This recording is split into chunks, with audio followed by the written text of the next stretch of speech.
बोलो जयकारा बोल मेरे श्री गुरु महाराज की जय।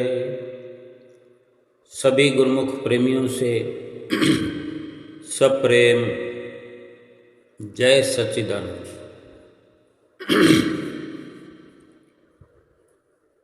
हम केवल किसी भी कार्य को करने के लिए निमित्त मात्र हैं,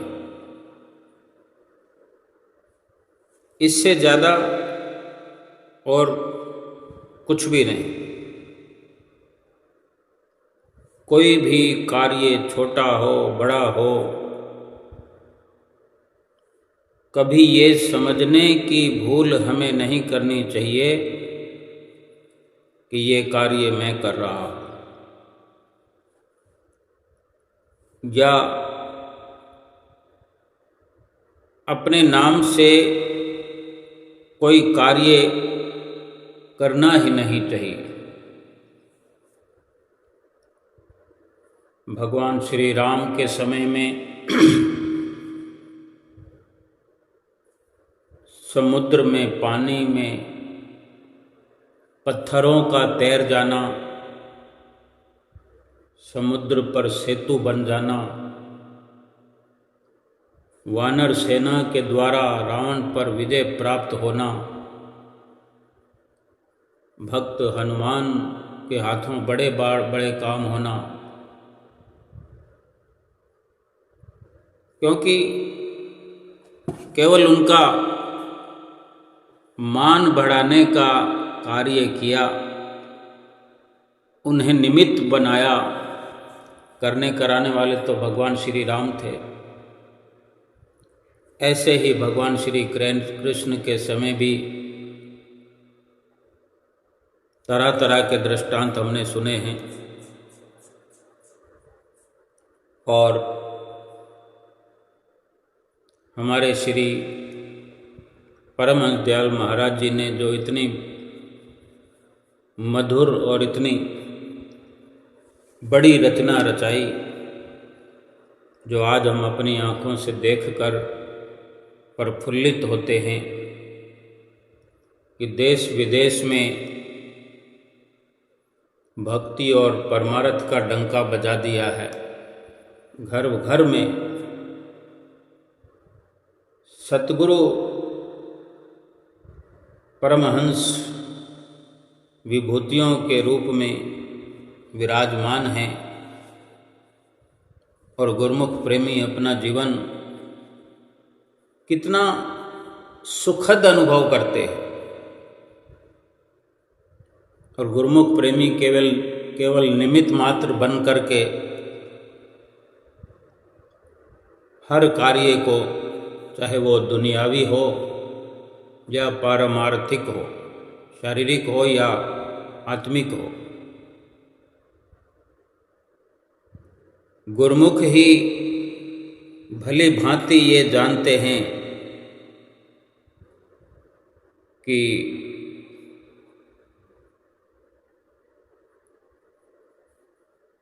रूहानियत में अभिमान तो होना ही नहीं चाहिए, स्वमान होना चाहिए। स्वमान अर्थात स्व आत्मा का मान। शरीर बनकर तो कुछ विचार करने की जरूरत ही नहीं है। आत्मा से रिलेशन रखते हुए, अपने में आत्म भाव स्थित करते हुए, क्योंकि स्वमान और अभिमान दोनों में बहुत बड़ा अंतर है, इसलिए सदा स्वमान की सीट पर स्थित रहो, अभिमान की सीट को छोड़ दो, ऐसा महापुरुष फरमाते हैं।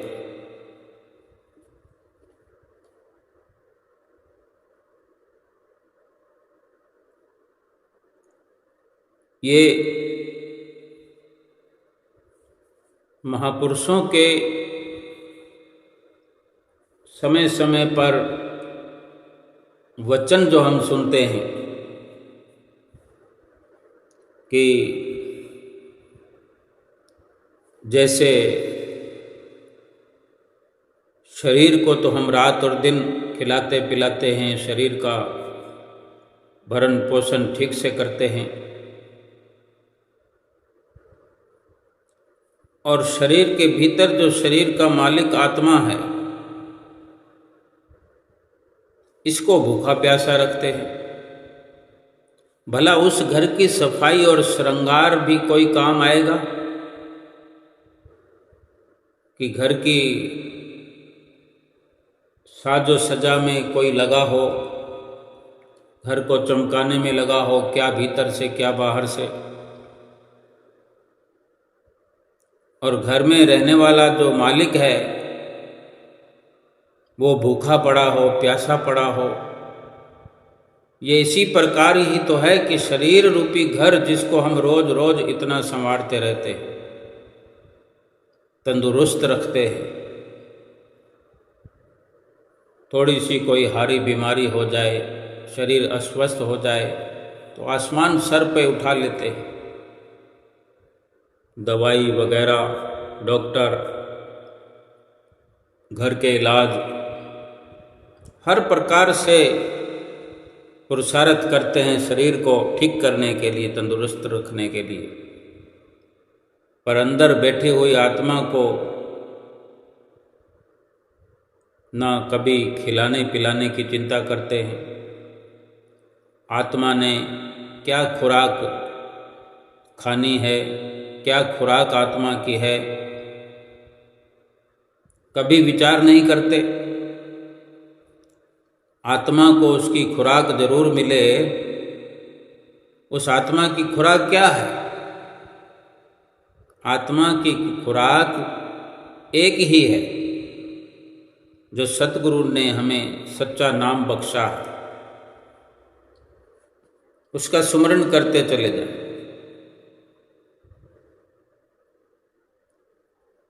अब जब सत्पुरुषों की संगत मिल गई है, सत्पुरुषों की संगत से ही ये संभव हो सकता है कि इंसान अपने जीवन को ठीक प्रकार से समझ सकता है, शरीर को समझ सकता है, आत्मा को समझ सकता है, और तभी वो जान पाता है कि मैं केवल निमित्त मात्र हूँ। वरना संतों महापुरुषों की संगत के बिना तो ये जीवन भर बोध ही नहीं होता। अपनी ओर से ही हर कार्य करता है कि ये मैंने किया, ये मैंने किया। हम अपना जीवन देख सकते हैं जब तक संतों महापुरुषों की शरण नहीं मिली थी, या हमने जब तक संतों महापुरुषों की शरण ग्रहण नहीं की, केवल सतगुरु की नज़दीकी प्राप्त करके हम बैठ गए, सत्संग सुनना शुरू किया और सत्संग को अमल में नहीं लाए, ठीक से सत्संग को समझने का प्रयास नहीं किया, तो भी क्या लाभ है?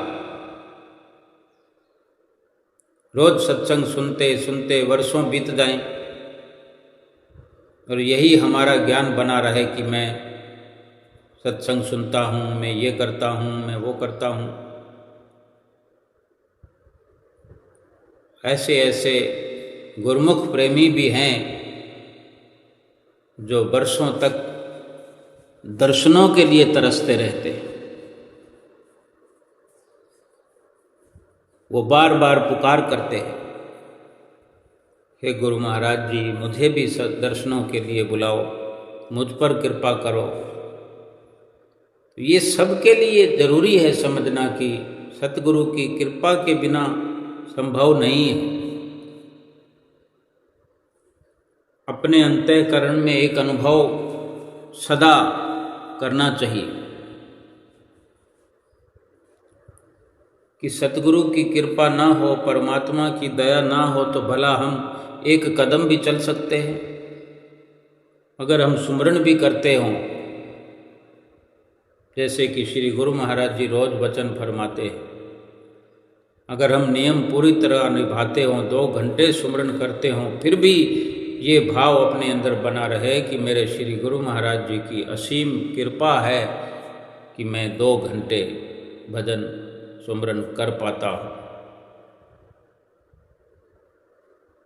वरना भजन पर सुमरन पर बैठ बैठ करके अनेकों गुरुमुख प्रेमी उठ जाते हैं, खड़े हो जाते हैं, कई विघ्न आ जाते हैं। हम केवल निमित्त मात्र हैं, इससे ज़्यादा कुछ भी नहीं। एक धार्मिक स्थान पर एक सेठ जी भंडारा करते थे। एक बार एक संत वहाँ पर प्रसाद ग्रहण करने आए। उन्होंने देखा कि सेठ जी के मन में अहंकार उदय हो रहा है। संत महापुरुष तो जहाँ जाते हैं अहंकार को भगाने का कार्य करते हैं। अब भंडारा तो जगह जगह होता है। हम भी तो गुरुमुख प्रेमी जब कुटिया व आश्रम पर रात दिन ऐसे समागमों में देखते हैं कि कभी किसी की ओर से, कभी किसी की ओर से, चाहे छोटे स्तर पर हो या बड़े स्तर पर हो, ऐसा सुनते भी हैं कि आज फलां भगत जी की ओर से है, आज फलां व्यक्ति की ओर से है। तो ये समझने की हमें ज़रूरत है कि हम केवल निमित्त मात्र हैं। इस दृष्टांत में ठीक से हम सुन करके समझ सकते हैं, अपने जीवन को अमली बना सकते हैं। वो सेठ जी जो भंडारा करते रहते थे समय समय पर, तो जो संत महापुरुष वहाँ प्रसाद ग्रहण करने आए, अब ये तो भगवान की लीला हो ही जाती है। कोई ना कोई लीला भगवान रचाते हैं जो संतों को वहाँ भेज दिया या स्वयं संत का रूप धारण करके आए। क्या देखते हैं कि वो जो सेठ जी हैं भंडारा करने वाले, सेठ जी के मन में अहंकार सा छाया हुआ है। तो संत जी ने सेठ जी से कह दिया कि सेठ जी, बिना ईश्वर की कृपा के हम तो कुछ भी नहीं कर सकते।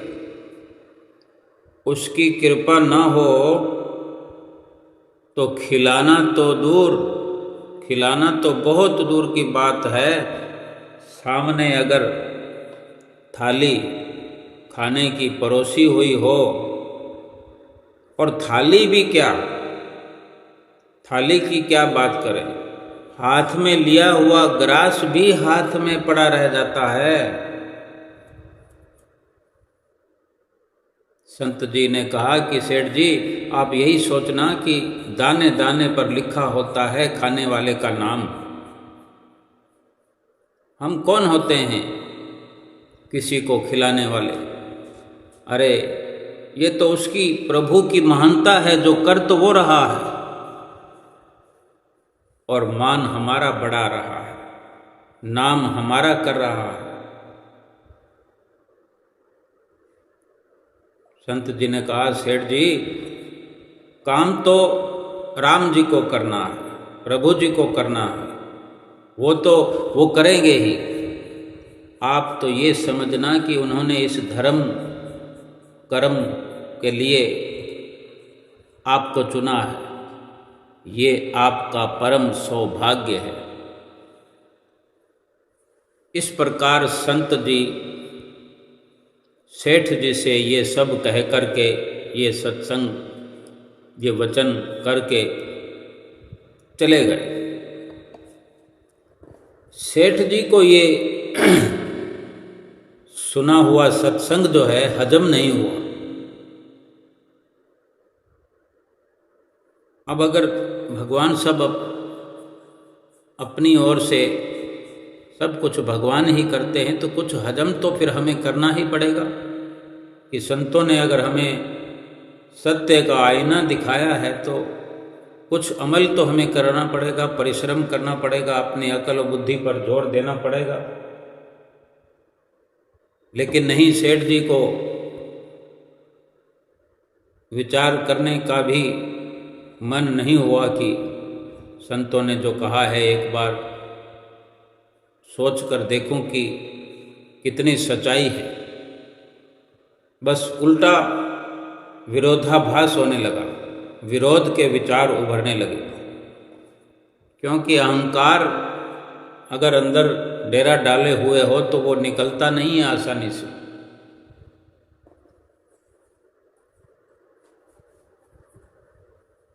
सेठ जी सोचने लगे कहीं ऐसा भी होता है कि दाने पर नाम लिखा हो, ये कैसे हो सकता है। अब सेठ जी को भूख लग रही थी क्योंकि भंडारा जो था वो निबट गया, सारा काम हो गया, तो फिर आखिर तो भूख तो लगती है। तो सेठ जी को भी भूख लगी। भंडार घर में गए, एक थाली उठाई, एक थाली में भोजन लिया और मन में सोचने लगे कि अगर इस भोजन पर मेरा नाम लिखा है तो देखता हूँ कि मुझे कौन रोक सकता है। अब भगवान की कृपा जब होने को आती है, अपने भक्त का उद्धार तो करते ही है। जब ऐसा सोचकर कि देखता हूँ मुझे कौन इस भोजन को खाने से रोकता है, इस पे मेरा नाम लिखा है कि नहीं लिखा है, मैंने थाली उठाई है तो भोजन मैंने हाथ में लिया है तो मुझे खाना ही खाना है, कौन रोकेगा। सेठ जी ने जैसे ही पहला ग्रास हाथ में लिया तो हाथ में फोन,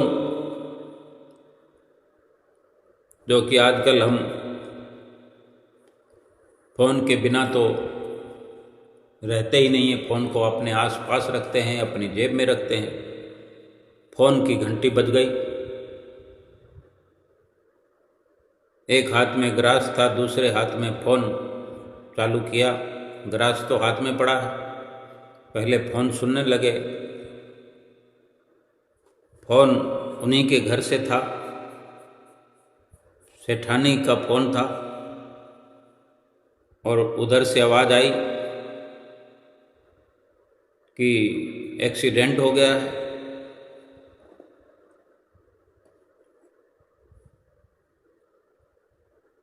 अपने बेटे का एक्सीडेंट हो गया है, वो हॉस्पिटल में भर्ती है। सेठ जी वहीं की वहीं थाली को रख, वो ग्रास भी रोटी का थाली में ही रख दिया। हॉस्पिटल में पहुंचे सेठ जी। वहाँ जाकर क्या देखा, पत्नी ने कहा कि बेटा अब ठीक है, कोई विशेष तकलीफ नहीं हुई, लेकिन चक्कर पड़ गया। अब ये भगवान ने लीला रचाई या रहमत फरमाई, देखा कि बेटा कुशल मंगल है। और पत्नी जो थी, सेठानी जो थी, सेठानी के हाथ में चावल का दोना हाथ में था और इधर सेठ जी भूख से व्याकुल थे। उन्होंने सेठानी के हाथ से वो दोना चावल से भरा हुआ ले लिया। भूख लगी हुई थी, चावल खाने लगे। खाने के बाद में सेठ जी ने पूछा सेठानी से, अरे तुमने खाया कि नहीं? तो वो सेठानी पत्नी कहती है सेठ जी की कि लेकर तो मैं अपने लिए ही आई थी, क्योंकि ये प्रसाद है, प्रसाद मैं अपने लिए लाई थी, लेकिन शायद इस प्रसाद पर राम जी ने आपका नाम लिखा हुआ था, लिख रखा था। जब ये संतों की बात फिर से सेठानी के मुंह से सुनी और थोड़ी देर पहले जो सारा वाकया हुआ वो भी सेठ जी के अनुभव में था कि कैसे वो भंडार घर से थाली खाने के लिए उठाई और एक ग्रास भी ना खा सके और अस्पताल दौड़े चले आए। तो अब सेठ जी को संत जी की सारी वो बातें ज्यों की त्यों याद आने लगी और फिर जीवन में कभी उन्होंने अपने नाम से कुछ भी न चलाया कि ये भंडारा मैं कर रहा हूँ या कोई और दूसरा काम मैं कर सकता हूँ। और वर्णन में भी आया है कि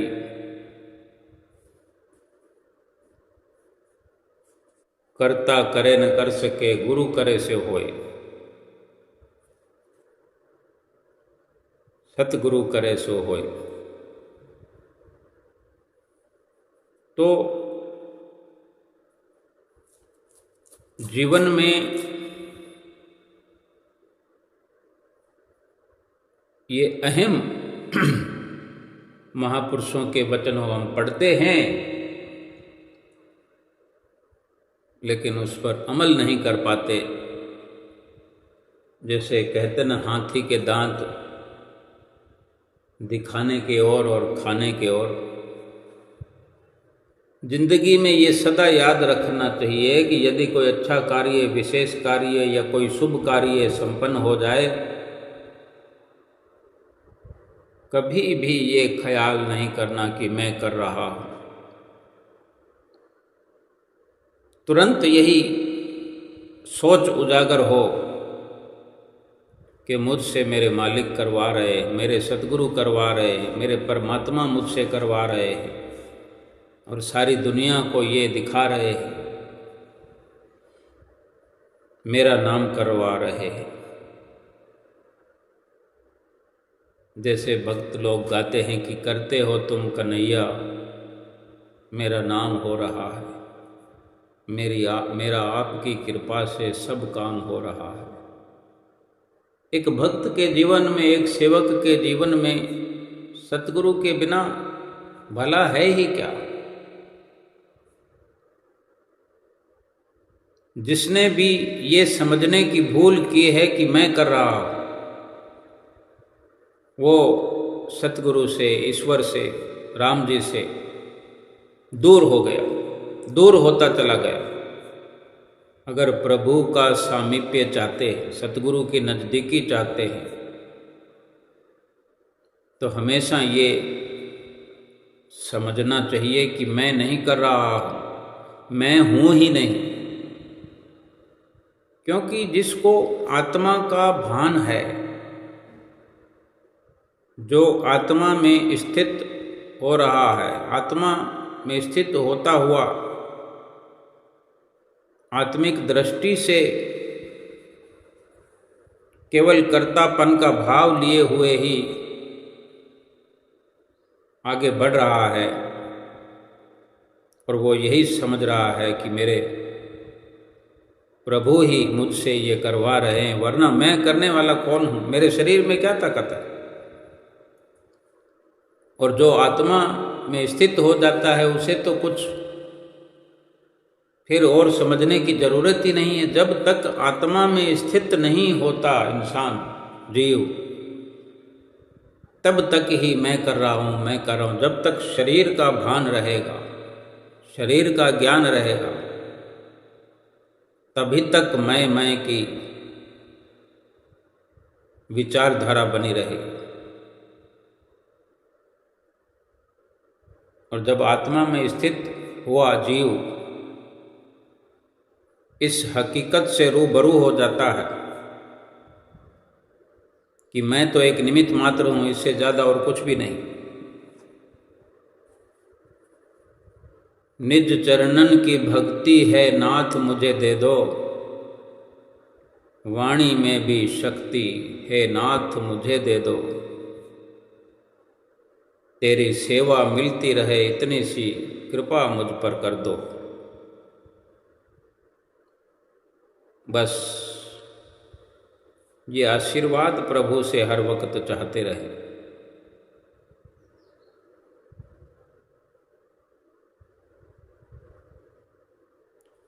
वाह मेरा श्रेष्ठ भाग्य जो भगवान ने खुद मेरा भाग्य बनाया है। डायरेक्ट भगवान ने भाग्य की लकीर खींच दी है। ऐसा श्रेष्ठ भाग्य है मेरा। जब ये जीव श्रेष्ठ भाग्य स्मृति में रहता है तो खुशी में बुद्धि रूपी पांव इस पृथ्वी पर नहीं रहते। अपने भागों की सराहना इसलिए करते रहना चाहिए कि मेरी नजदीकी सतगुरु से है, मेरी नजदीकी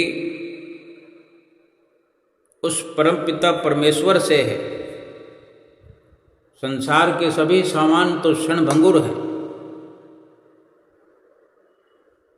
ये जो रिश्ते हैं, नाते हैं, संसार के धन पदार्थ हैं, कितनी उथल पुथल हमारे जीवन में करते रहते हैं। जहाँ तहाँ टकराव मिलता रहता है। जब तक सांस है टकराव मिलता रहेगा, जब तक रिश्ते हैं घाव मिलता रहेगा। पीठ पीछे जो बोलते हैं उन्हें पीछे ही रह जाने दो। अगर हमारे कर्म, भावना और रास्ता सही हैं तो गैरों से भी लगाव मिलता रहेगा।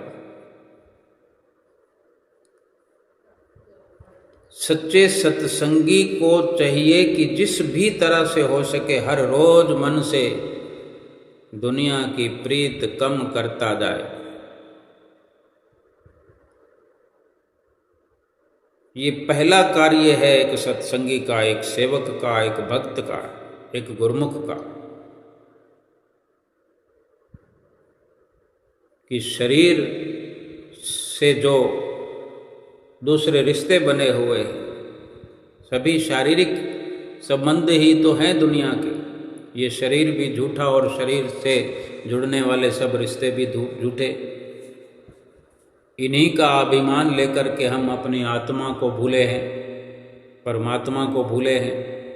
पहला कार्य सत्संगी का यही होना चाहिए कि रोज का रोज अपने मन से दुनिया की प्रीत को कम करता जाए। मालिक सतगुरु से प्रेम और शौक बढ़ता जाए, बढ़ाता जाए। जिस कदर मन दुनियावी मोहब्बत से खाली होता जाएगा उस कदर सुमरन का रस अंदर ही अंदर अपने आप बढ़ता जाएगा और प्रभु की दया अपने अंदर में बढ़ती हुई महसूस होने लगेगी। एक लगाव सा हो जाएगा, अंदर रहने की आदत पड़ जाएगी।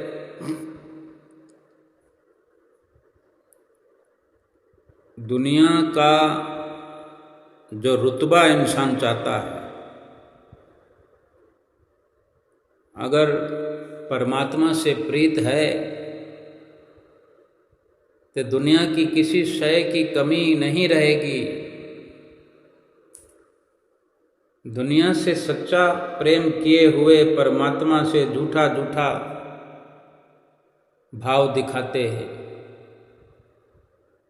झूठी लगन दुनिया के लिए प्रदर्शित करते हैं, दुनिया के आगे प्रदर्शन करते हैं कि हम भक्ति कर रहे हैं,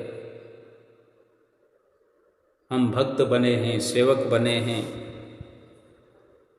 अपने आप से हमें पूछकर देखना चाहिए कि कितना प्रेम हमारा संसार से है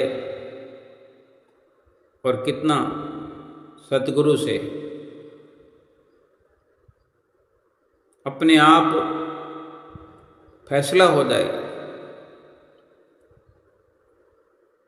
अगर भक्ति में लगे हैं और भक्ति का ही मान हो रहा है, अभिमान हो रहा है,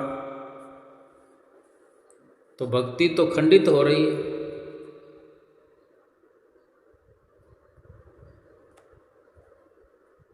कुछ हम कर नहीं सकते, ना कुछ करने जोग हमारा शरीर है। वही करने वाले हैं। कुछ भी अगर हमें चाहिए होता है वो तो हमारे प्रारब्ध के द्वारा हमें वैसे भी मिलता है। हमारी चाहत करने से कोई लाभ नहीं है। एक और बात अगर हम समझना चाहें,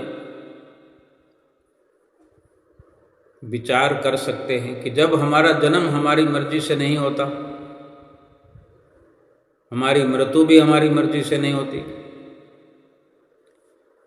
तो इस जन्म और मृत्यु के बीच में होने वाली सारी व्यवस्थाएं हमारी मर्जी से कैसे हो सकती हैं? इसलिए सतगुरु और परमात्मा को ही कर्ता मानकर कि जो कुछ किया मेरे सतगुरु ने किया, जो कुछ किया परमात्मा ने किया, मैं तो केवल जरिया मात्र हूँ। अगर कहीं वाहवाही हो रही है तो मेरे सतगुरु की कृपा है ये। अगर कहीं आलोचना हो रही है, क्योंकि प्रशंसा और आलोचना एक सिक्के के पहलू है। कोई ये न सोचे, चाहे कोई गरीब हो, अमीर हो, चाहे कोई संसारिक विचारों वाला हो, चाहे भक्तिवान हो, किसी भी श्रेणी का हो, आलोचना और प्रशंसा दोनों ही एक सिक्के के दो पहलू हैं। कभी सिक्के का ये पहलू उजागर होगा और कभी सिक्के का दूसरा पहलू, कभी प्रशंसा होगी, कभी आलोचना होगी। कब किस वक्त प्रशंसा हो जाए और कभी कब आलोचना हो जाए, तो आलोचना और प्रशंसा के हिसाब से क्यों अपना जीवन बनाना? प्रशंसा हो, तारीफ हो तो हम उछल पड़े और आलोचना में फिर बैठ करके रोएं, सर पकड़ करके बैठ जाएं। मुझे उसने ऐसा कह दिया, मुझे ऐसा कह दिया, मेरी कोई गलती नहीं, मुझे ये कह करके चला गया।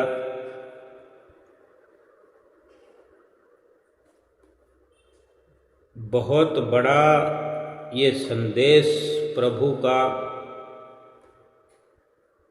समझने की जरूरत है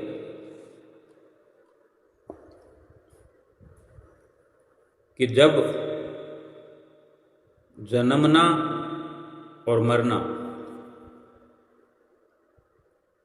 हमारे हाथ में नहीं है। अपने जन्म के बारे में कभी विचार करना चाहिए। जब समझ में आने लगे तब तो समझना चाहिए। जब अनजान होता है, बच्चा होता है, अबोध होता है, नादान होता है, तब तो मजबूरी है। लेकिन जब होनहार बन जाता है, होने लगता है, या जब भक्ति और परमार्थ में कदम रख दिया हो, सतगुरु की शरण हासिल हो गई हो, सतगुरु के वचन सुनने लगे हो, सतगुरु के मार्गदर्शन में पलने बढ़ने लगे हों, तो वास्तविकता को समझने की भूल ही सही, ये भूल भी करनी चाहिए। यानी वास्तविकता को समझने का प्रयास करना चाहिए कि संत महापुरुष बार बार हमें समझाते हैं कि हम करने वाले कुछ भी नहीं हैं। इस बात को जितना जल्दी समझ लिया जाए उतना ही हमारा भला है। आज घर घर की कहानी है कि देखो, बातचीत का दौर चलता है तो हम कहते हैं कि हमने अपने बच्चे को डॉक्टर बना दिया, हमने इंजीनियर बना दिया, हमने बम्बई से परीक्षा पास करवा दी, गुजरात से करवा दी, हमने लंदन कनाडा भेज करके शिक्षा हासिल करा दी, अपने बच्चे को ये बना दिया वो बना दिया। और इधर हर कोई कहता है कि हर कोई अपने मुट्ठी में अपनी प्रारब्ध लेकर के आता है। अगर इंसान करने वाला है तो आज हम देखें कि बच्चे बाहर पढ़ते हैं, बाहर जॉब करते हैं, माता पिता कहीं पीछे अपने पुश्तैनी घरों में, गांव में, नगर में, शहर में पड़े रह जाते हैं। तो क्या वो चाहते हैं? उनके चाहने से होता है कि वो अपने बच्चों से अलग रहे? कोई नहीं चाहता। साथ में रहना चाहते हैं लेकिन रह तो नहीं पाते। कोई रह के दिखाए, यानी अपनी मर्जी से नहीं हो रहा। और जो साथ में रहते हैं, रह रहे हैं, वो अलग होना चाहते हैं लेकिन साथ में पिस रहे हैं, अलग भी नहीं हो पा रहे। कोई साथ रहना चाहता है तो उसे ये अवसर प्राप्त नहीं हो रहा, कोई अलग होना चाहता है तो उसे ये अवसर प्राप्त नहीं हो रहा। किसी भी क्षेत्र में, किसी भी प्रकार से, किसी जरिए से समझने की कोशिश करें कि हमारे करने से कभी कुछ नहीं होता। हमने प्रयास किया और सफलता मिल गई तो प्रारब्ध हर किसी का अपना है। ये झूठा अभिमान अपने अंदर पाल करके बड़ा करते रहें कि हमने अपने बच्चे को डॉक्टर बना दिया, इंजीनियर बना दिया, सॉफ्टवेयर। आजकल कितनी तरह की क्वालिफिकेशन है। इंजीनियर अलग हो गया, सॉफ्टवेयर इंजीनियर अलग हो गया, एक से बढ़कर एक तकनीक है। भरपूर सैलरी मिलती है, भरपूर धन कमाने का अवसर मिलता है। लेकिन इंसान को अगर ये समझ ना हो कि मेरे करने से कुछ नहीं होता, हम बार बार अगर ये कहते हैं कि हमारे करने से तो कुछ नहीं होता, लेकिन फिर भी एक कार्य भगवान ने हमारे जिम्मे कर दिया है कि तुम ये करो। कहीं भी ग्रंथ में, किसी पोथी में, किसी शास्त्र में, वेद वेदांग में ये वर्णन नहीं आया कि तुम बंगला बनाओ, इतने मंजिला कोठी बनाओ, बहुत सारा गोल्ड इकट्ठा कर लो, बहुत सारा बैंक बैलेंस इकट्ठा कर लो। ये सब इंसान की परस्तिश में है। ये इंसान अपनी बेहतरी के लिए सब यत्न करता है, पुरुषार्थ करता है कि इसमें मेरी भलाई है। लेकिन वेदों शास्त्रों में, कहीं रामायण में, गीता में, महाभारत में, हमारे श्री दरबार के ज्योति ग्रंथ में, अमर ज्योति ग्रंथ में हमने अवश्य कई बार पढ़ा होगा, सुना होगा। कहीं कोई जिक्र हमने देखा आज तक, कोई भी शब्द ऐसा लिखा हो? क्यों? उनमें वही सब लिखा हुआ है जो हमको करना चाहिए, जो हम कर सकते हैं। और वही सब करने के लिए ही परमात्मा ने हमें यहाँ भेजा है। केवल भजन भक्ति का ही संदेश मिलता है, आत्मा के कल्याण करने का ही इशारा मिलता है। सतगुरु से जितनी भी शिक्षा प्राप्त होती है, भजन करो, सुमरन करो, भजन करो, सुमरन करो, वो क्यों नहीं कहते कि धन कमाओ, धन कमाओ? इसलिए नहीं कहते कि हम धन कमा नहीं सकते, कोई भी नहीं कमा सकता। वो तो कमाया पड़ा है, जिसको जितना मिला है वो उसका कमाया हुआ ही मिला है। कमाने के लिए किसी की औकात नहीं है, किसी के अंदर इतनी सामर्थ्य नहीं है। अगर कोई कमा सकता हो तो फिर कम क्यों कमाए? घर से निकलते हैं तो उनको पता भी नहीं होता कि आज कितनी कमाई होगी। 1000 रुपये की ज़रूरत रोज के रोज रहती है तो ये विश्वास से कह भी नहीं सकते कि 1000 रुपये होंगे कि नहीं होंगे। 1500 भी हो सकते, 1000 के 500 भी हो जाते हैं। सारा दिन बस बरसात लगी रहे और किसी का कार्य हो, सब्जी फ्रूट की रेडी लगनी है या कोई गोलगप्पे बेचता है, ये इस प्रकार की कोई भी तरह की रेडी लगाने वाला हो, क्या कमा करके आएगा?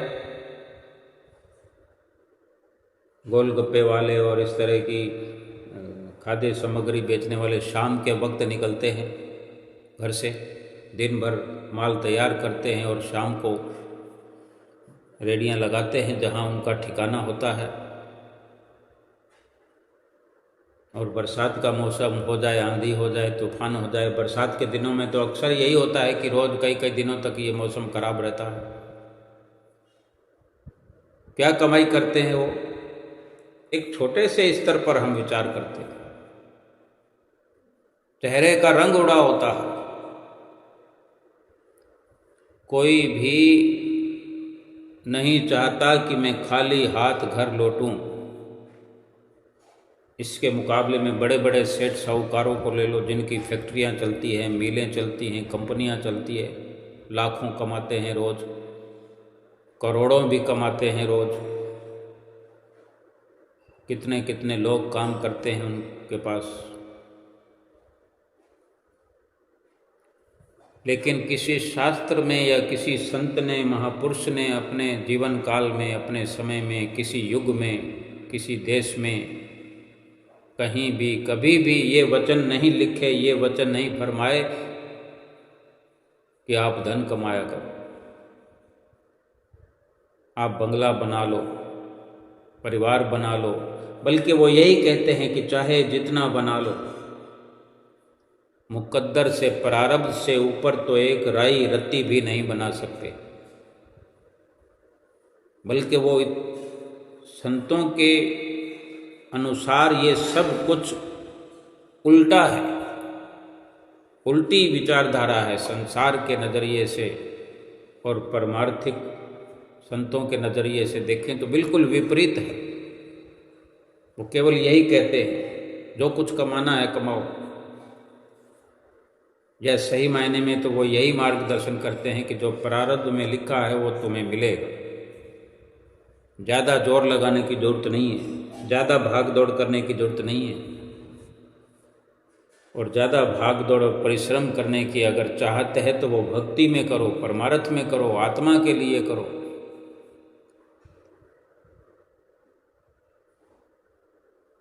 यानी मरण और जीवन के बीच में जो होने वाली सारी व्यवस्थाएं हैं वो इंसान की मर्जी से कुछ भी न हुआ है, न हो रहा है, न होगा। ये जितना जल्दी समझ में आ जाए, जीवन खुशियों में भर जाए। और जो कार्य करना है उसको बड़ी आसानी से ये जीव कर सकता है।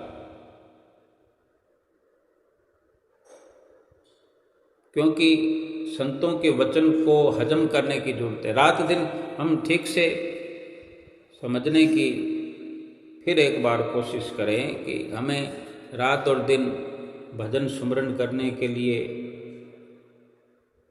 क्यों बार बार श्री गुरु महाराज जी वचन फरमाते हैं? यानी वो कर सकते हैं, वो हमारे कार्य क्षेत्र में, वो सामर्थ्य में हमारे,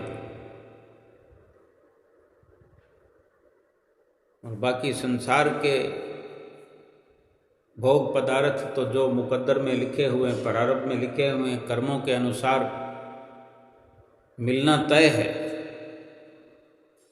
हल्के से हल्का पुरुषार्थ भी करेंगे तो कुदरत को व्यवस्था करनी पड़ेगी, लेकिन जो ज़रूरत है, वक्त ज़रूरत की जो वस्तु है, जो चीज़ है, जो कार्य है, वो भगवान का भजन है, भगवान का सुमरन है। जिस भी माध्यम से, जिस भी जरिए से भगवत प्राप्ति का हम लक्ष्य बनाएं। हम तो सतगुरु की शरण में आ चुके हैं, तो समझो बहुत सारी हम पढ़ाई पढ़ करके बड़े स्टेप उठाते उठाते सतगुरु की शरण में आए हैं। अब ये वो यूनिवर्सिटी है जहाँ हम पहुँचे हैं भक्ति का सरमाया एकत्र करने के लिए। संसार के सभी प्रकार के कर्म कांडों से निकल आए हैं। अब मुड़कर पीछे देखना भी हमारे लिए दुख का हेतु हो सकता है, परेशानी का सबब हो सकता है। भला कौन कॉलेज में पहुंच करके सोचेगा कि मैं स्कूल में फिर से चला जाऊं? कौन वो मूर्ख स्टूडेंट्स होगा? बल्कि समझदार वही है जो आगे से आगे की सोचता रहे, कदम दर कदम आगे बढ़ाता रहे, जो सारी सीढ़ियां पार करके ऊपर की पायदान पर पहुंच चुका हो, मंजिल पर पहुंच चुका हो। ये मनुष्य जीवन उस मंजिल की पायदान है कि आगे सीधे सीधे भगवान खड़े हैं। जन्म मरण से छुटकारा हुआ पड़ा है, लेकिन हम वहीं खड़े हुए हैं। बार बार पीछे जो सीढ़ियां पार करके आए वहीं हमारी नज़र है, और फिर से उन्हीं में जाने का प्रयास रात और दिन करते हैं, जिससे मंजिल पर पहुंचे हुए भी मंजिल को पा नहीं सकते। जिस अवस्था पर पहुंचने के लिए जन्मों से प्रयास करते रहे, ये मनुष्य जन्म इसलिए नहीं मिला कि मनुष्य जन्म फिर मिलेगा, फिर मिलेगा, फिर मिलेगा, हम आगे करेंगे, आगे करेंगे, आगे करेंगे। इसी जन्म में मुकम्मल कार्य करने की चेष्टा बन जाए, यही मनुष्य जीवन आखिरी हो जाए। कम से कम ऐसा विचार तो करें, कम से कम ऐसा प्रयास तो करें, ऐसा पुरुषार्थ तो करें। बाकी सब प्रभु देख लेंगे, सतगुरु देख लेंगे। सतगुरु पे छोड़ दें। सतगुरु ने जो हमें वचन फरमाए हैं उसकी ओर हम अपने जीवन को मोड़ दें। चिंता फिर किस बात की है? सतगुरु ने जो हमें नित्य प्रति यही आदेश फरमाया है कि 2 घंटे भजन सुमरन करो, जरूरी है, जरूरी से जरूरी है, तो हमने 2 घंटे भजन सुमरन कर छोड़ना है, हर हाल में पूरा कर देना है। लाखों मजबूरियां हैं, लाखों परेशानियां हैं, परेशानियों में भी तो समय लगता है। परेशानियों के अंदर इंसान जूझता है। परेशानी समझकर ही सुमरन कर लीजिए, परेशानियों से निजात मिल जाएगी। इतनी परेशानियां इंसान भोगता है, इतने दुख भोगता है, इतनी मुश्किलें झेलता है। सुमरन को मुश्किल समझकर ही कर लीजिए। परेशानी समझकर, दुख समझकर ही भोग लीजिए, ये जीवन सुखी हो जाएगा, खुशियों से झोलियां भर जाएंगी, भक्ति के धन से माला माल हो जाएगा और भव सागर से बेड़ा पार हो जाएगा। बोलो जयकारा बोल मेरे श्री गुरु महाराज की जय।